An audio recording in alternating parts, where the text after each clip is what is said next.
Two children were crying in a crowded restaurant. Not because they were hurt, not because they were hungry, but because nobody, not a single person in their entire 7 years of life, had ever truly heard them speak. Their own father couldn't understand the words their hands were screaming. Arya Santos moved through the dining room of Laurent's with practiced invisibility, her worn black shoes silent against the marble floor. At 28, she'd perfected the art of being unseen. Rich people didn't look at waitresses. They looked through them, past them, around them, but never directly at them. 5 years of serving London's elite had taught her that much.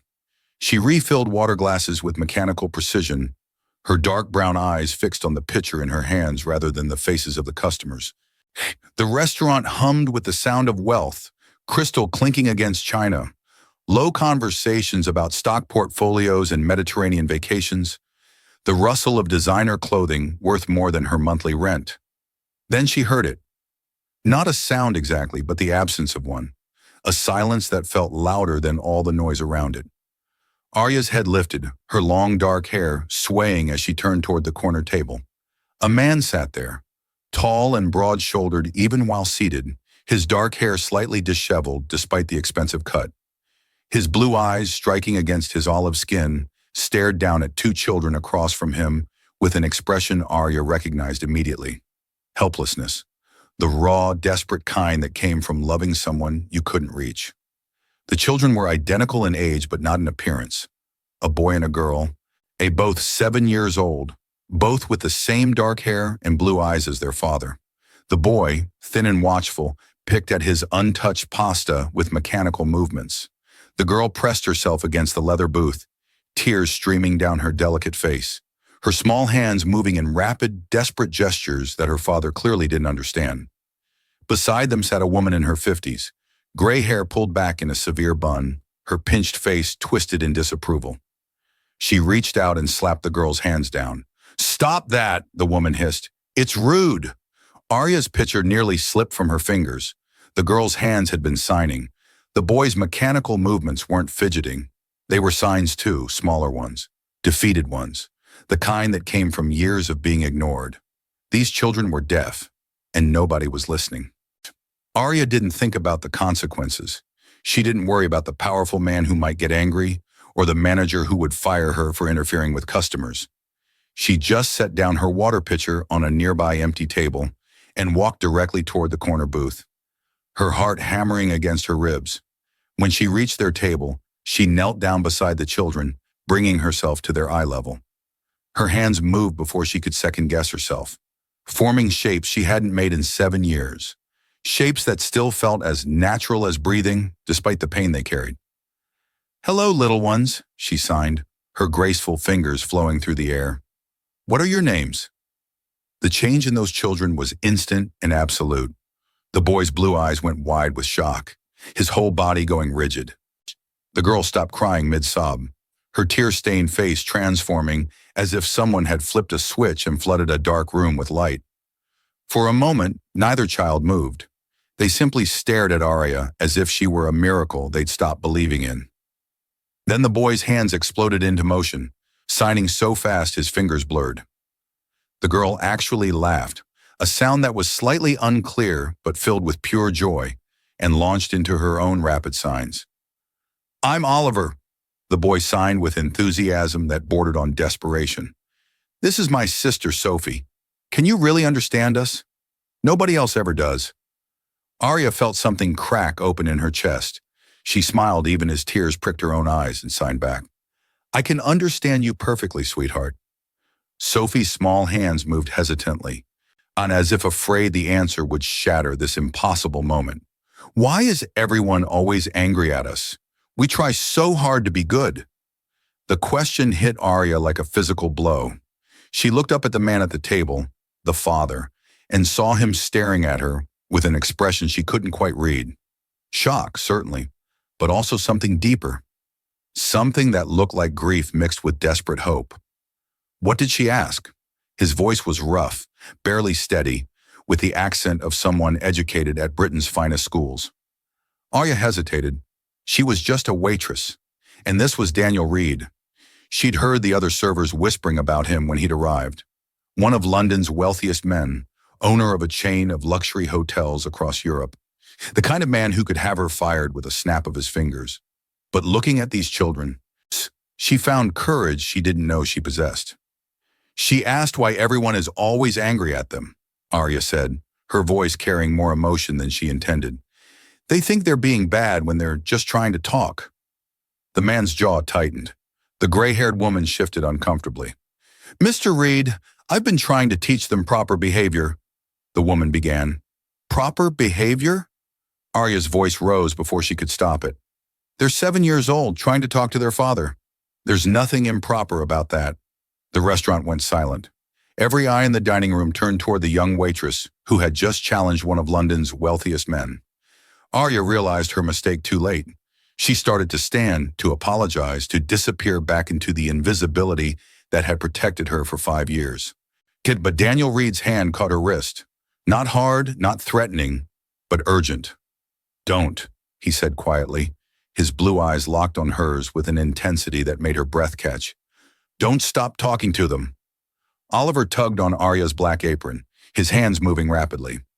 Please don't leave. Nobody ever talks to us like this. Daddy tries, but he doesn't know how. Sophie signed something that made Arya's eyes fill with tears, despite her best efforts to maintain composure. Are you going to leave us too? Everyone always leaves.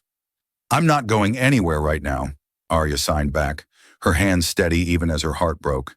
Then she looked at Daniel Reed and forced herself to meet those striking blue eyes. They want to tell you about their day. Oliver learned a new word in reading class. Sophie drew a picture of a butterfly.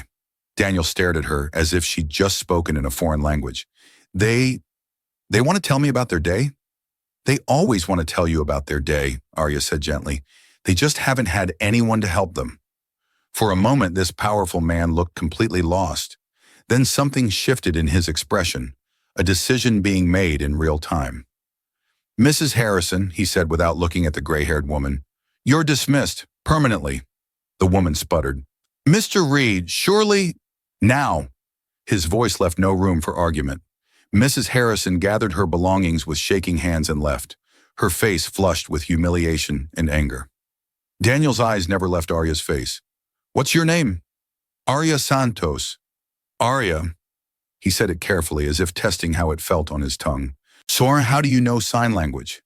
The question she'd been dreading. Arya's throat tightened. I learned it from my little brother. He was deaf. He died 7 years ago. The words came out flat. It was the only way she could say them without breaking. Daniel's expression softened with understanding. I'm sorry. Sophie tugged on Arya's sleeve, signing something that made her smile despite the painful memories. Arya translated, grateful for the distraction. She wants to know if you'll teach her daddy how to talk with his hands. Would you? The question came out rougher than Daniel intended. Teach me? Arya looked at him. Really looked. Beneath the expensive navy suit and powerful reputation, she saw a man who loved his children desperately, but had no idea how to reach them. She saw 7 years of frustration and grief and guilt written in the lines around his blue eyes. It's not easy, she warned. It takes time and patience. I have both when it comes to my children. Against every instinct telling her to run, to return to her invisible existence, serving water and collecting tips. Arya found herself nodding. Okay, I can teach you. And that was how it started. A chance meeting in a crowded restaurant. A waitress who knew how to listen. A father desperate to connect. And 2 children who just wanted to be heard. None of them knew it yet, but their lives would never be the same. The next morning, Arya woke up in a room bigger than her entire apartment. Sunlight streamed through massive windows overlooking gardens that looked like something from a magazine. Perfectly manicured hedges, a marble fountain, and roses in full bloom despite the London autumn. For a moment, disoriented by the silk sheets and the absence of her neighbor's crying baby through paper-thin walls, she forgot where she was. Then it came back. Daniel Reed had insisted she come home with them last night, had insisted she stay in his guest room, had insisted she have breakfast with them this morning so they could discuss arrangements. A soft knock interrupted her thoughts. She expected a housekeeper, but Daniel himself appeared in the doorway, carrying a breakfast tray. He'd changed from his business suit into dark jeans and a simple gray sweater that somehow made him look more intimidating rather than less. His dark hair was slightly messy, and in the morning light, he looked less like an untouchable billionaire and more like a tired father who'd been up all night thinking. "I thought you might be hungry," he said, setting the tray down on the small table by the window. "The children are still sleeping, but they're usually up by 8. Arya glanced at the clock on the nightstand. 7:30 in the morning. "You didn't have to bring me breakfast. I wanted to talk to you." He moved to the window, his broad shoulders silhouetted against the morning light. "About yesterday, about what happens next."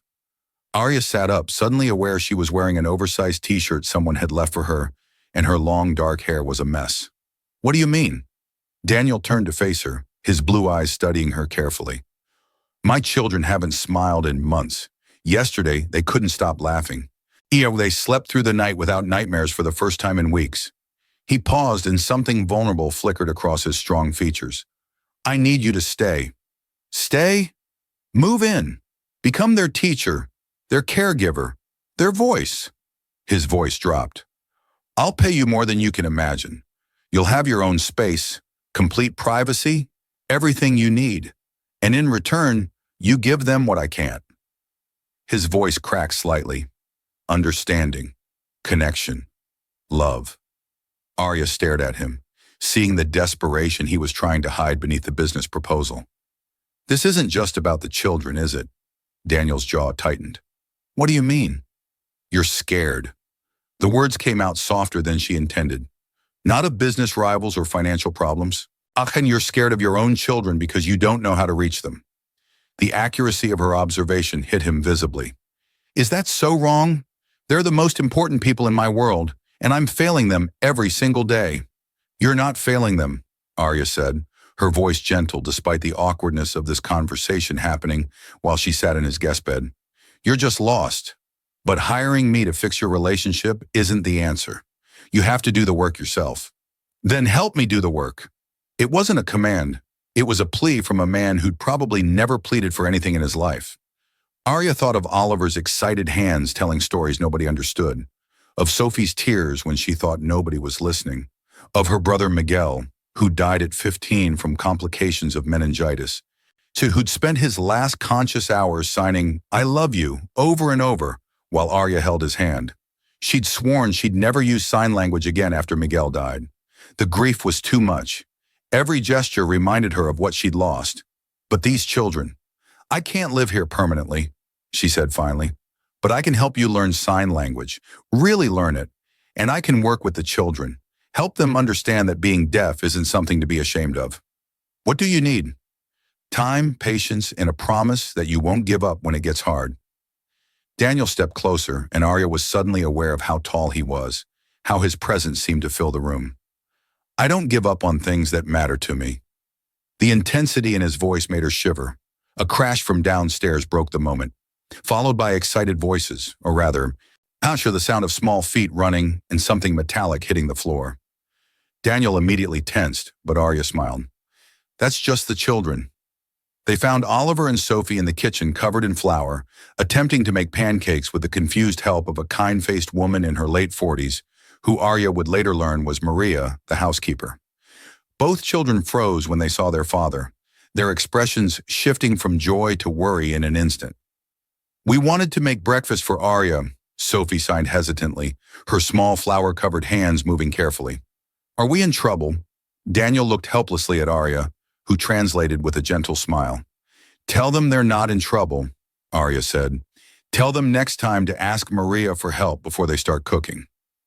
As Daniel repeated her words aloud, when Arya signed the translation, both children's faces lit up with relief and excitement. "Daddy, are you learning our language?" Oliver signed eagerly, his blue eyes wide with hope. "He's trying," Arya translated. Then she looked at Daniel. "This is your first lesson. Watch my hands carefully." She signed slowly, clearly, making sure each gesture was visible. "I am learning your language because I love you." Daniel watched intently, his blue eyes tracking every movement of her graceful hands. Then he attempted to copy her movements. His large hands were less graceful than hers, his fingers awkward with unfamiliarity, but he managed something recognizable. The children's reaction was immediate and overwhelming. They launched themselves at him with squeals of delight, covering his expensive clothes with flower-covered hugs. Sophie's arms wrapped around his neck so tightly he had to steady himself against the counter. "Again, Daddy," Sophie said aloud, her voice slightly unclear but strong with emotion. "Say it again." Daniel looked surprised. She spoke. "Many deaf children can speak," Arya explained, watching the scene with a warmth spreading through her chest. "Especially if they had some hearing before they lost it, but they often don't because they can't hear themselves properly. When she's excited, she forgets to be self-conscious." Daniel knelt to his daughter's level and signed the phrase again, more confidently this time. Sophie clapped her hands and Oliver bounced on his toes. "I love you too, Daddy," Sophie said aloud, the words imperfect but heartfelt. Something broke open in Daniel's chest, and Arya could see it in the way his strong features crumpled slightly, the way his blue eyes filled with tears he refused to let fall. He pulled both children close, holding them tight as emotions he'd kept locked away for years threatened to overwhelm him. Arya watched the scene with tears in her own eyes, thinking of Miguel, and all the moments like this they'd never have. But instead of the usual crushing grief, she felt something different. Hope, maybe. Purpose. "Arya." Daniel's voice was rough when he looked up at her, his children still wrapped in his arms. "Stay. Please. Not as an employee." He paused, searching for words. "As family." The word hung in the air between them.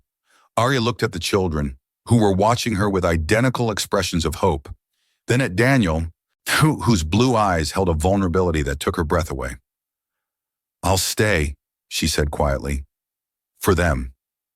But even as she said it, Arya knew she was lying to herself. She was staying for him too. For this broken man who loved his children desperately, but didn't know how to show it. For the way his eyes softened when he looked at them. The way his voice gentled when he spoke their names. She was staying because Daniel Reed was nothing like the cold businessman she'd expected. And that terrified her more than anything else. As the children pulled her into their flower-covered hug, Arya realized she'd just made a decision that would change everything. There was no going back now. 3 weeks passed like a beautiful dream that Arya kept waiting to wake up from. Every morning, she'd open her eyes in the guest room that had somehow become hers and wonder if this was real. If she'd really left her cramped apartment with its leaking ceiling and constant noise. If she'd really found a place where her hands could speak again without the crushing weight of grief. Daniel was learning sign language faster than Arya had expected. Every evening after work, he'd sit with her and the children at the large dining table, practicing until his hands ached and his fingers cramped. Oliver and Sophie blossomed under the attention like flowers finally getting sunlight after years in shadow. Their confidence grew daily. Sophie laughed more. Oliver's watchful wariness began to soften into something that looked almost like peace. But dreams don't last forever, especially in Daniel Reed's world. And it started with a phone call that made Daniel's face go hard and cold in a way Arya had never seen before. She was reading to the children in the library, a massive room lined with books neither child had ever been encouraged to touch, when she heard his voice from downstairs, harsh and angry. "Tell Victor I don't negotiate with threats, and tell him to stay away from my family." Victor.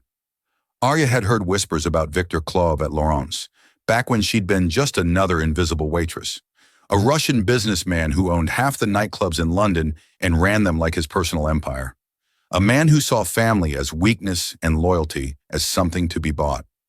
That night, after the children were finally asleep, Daniel came to find her. He looked exhausted, worry lines deep around his blue eyes, his broad shoulders tense with stress.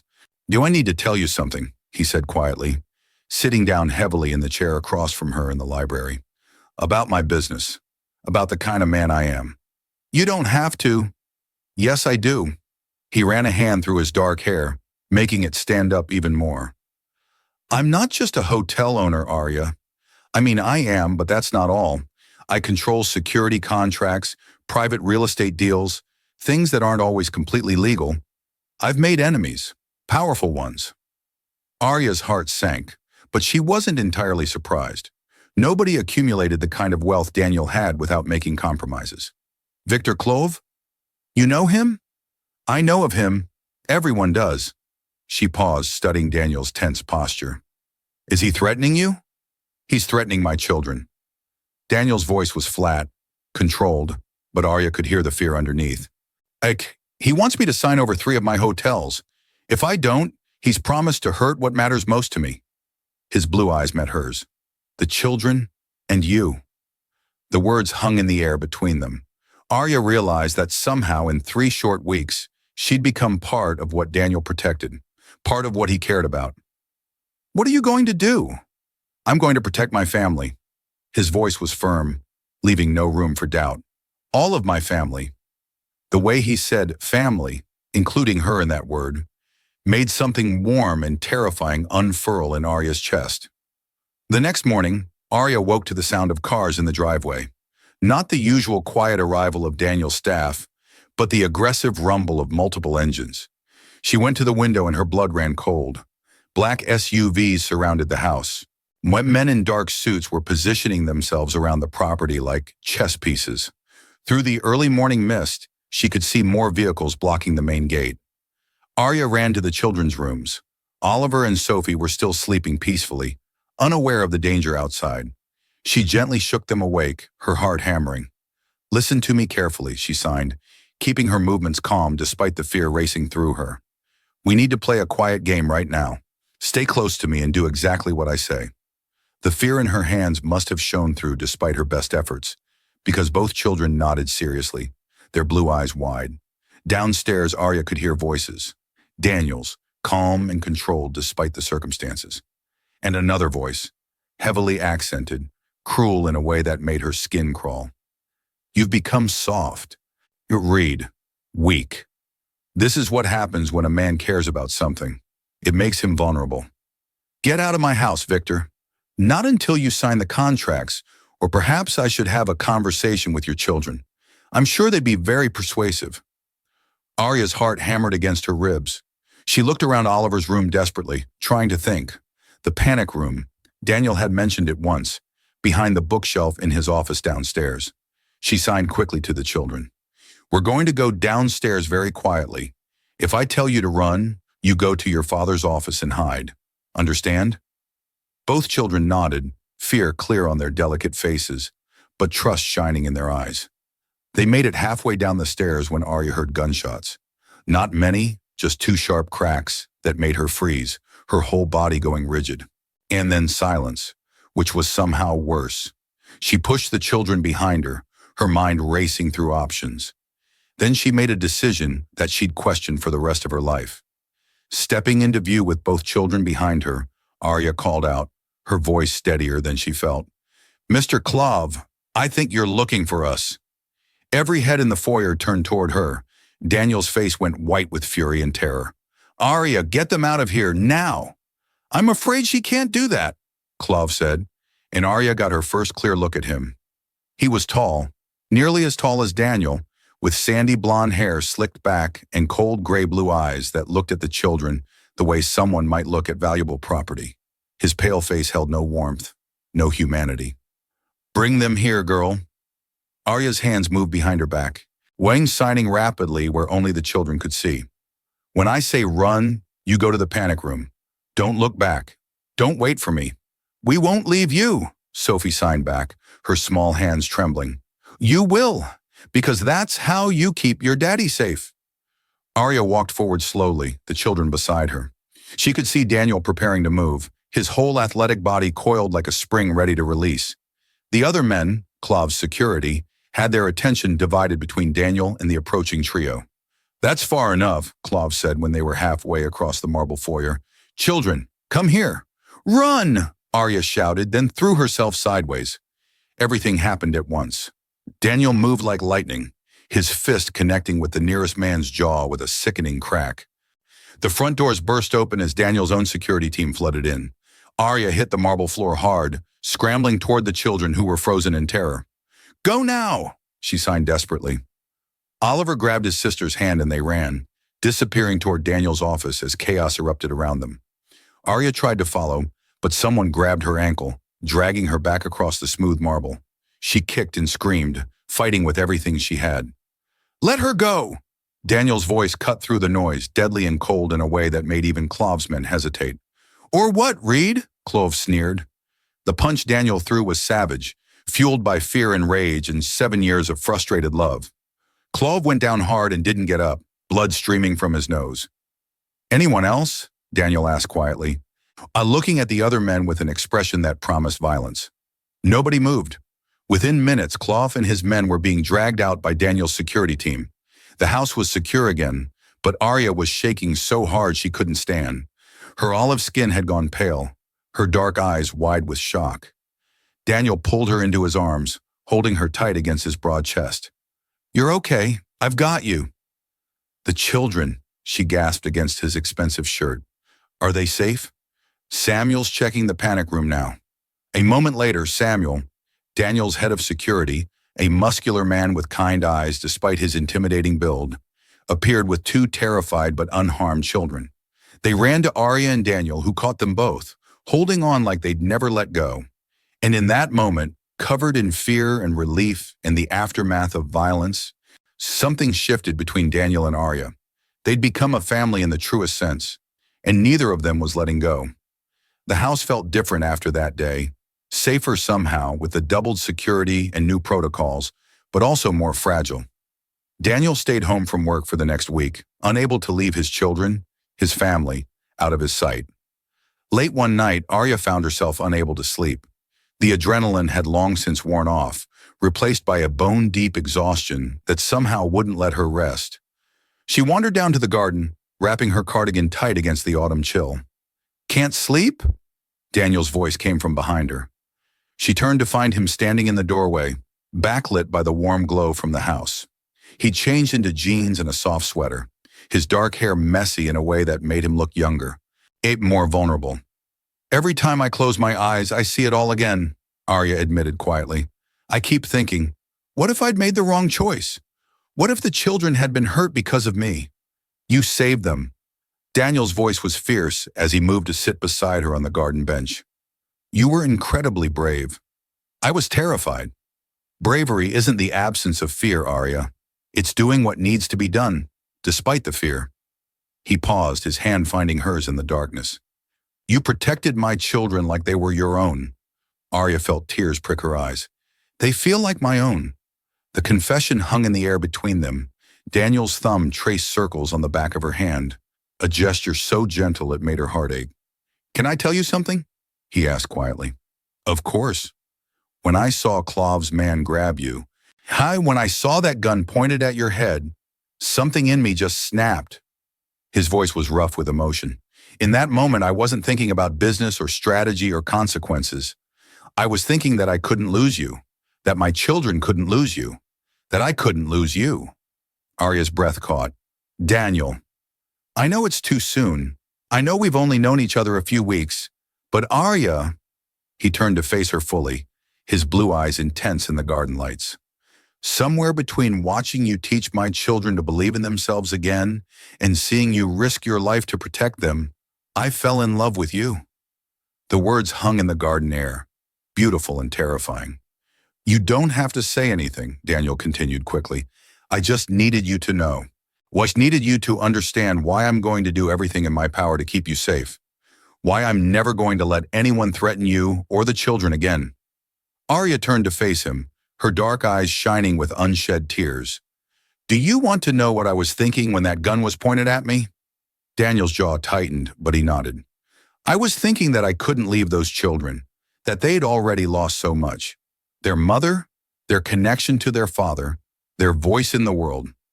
I was thinking that I'd just found something I'd been searching for my whole life without even knowing it. She took a shaky breath. A family, a purpose, you. Arya, I love you too, Daniel. I think I started falling for you that first night at the restaurant, when you looked at your children like they were your whole world. When you were willing to learn a new language just to hear them. When you fought like a lion to protect them.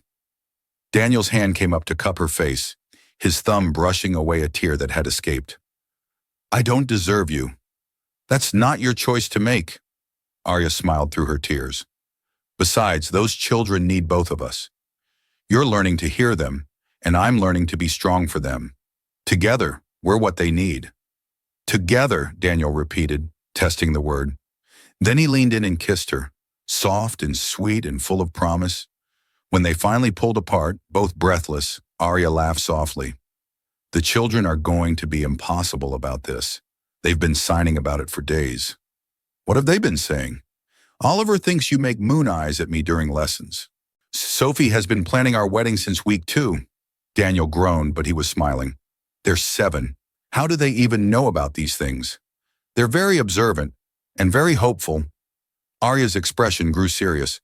Daniel, they asked me yesterday if I was going to be their mama. What did you tell them? I told them we'd have to see, that these things take time. She paused, but I wanted to say yes. I wanted to tell them that I already love them like they're mine. Daniel pulled her close, burying his face in her long dark hair. Then he pulled back slightly, his blue eyes searching hers. Marry me. Arya's eyes went wide. What? Marry me. Daniel said it again, more firmly this time. I know it's fast. I know people will think we're crazy. But Arya, I've spent 7 years being half alive, going through the motions of being a father without knowing how to connect. You've given me my children back. You've given me a reason to come home, to learn, to be better. You've given me love when I thought I'd never feel it again. Daniel, we've only known each other 3 weeks. I built a business empire by trusting my instincts, by knowing when something was right. His blue eyes held hers intently.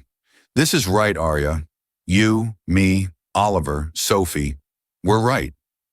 Arya thought about her brother Miguel, about all the dreams that had died with him, about the years she'd spent just surviving, working double shifts at Laurent's, too tired and heartbroken to imagine a future beyond the next rent payment. And then she thought about Oliver's laugh when Daniel successfully signed a joke.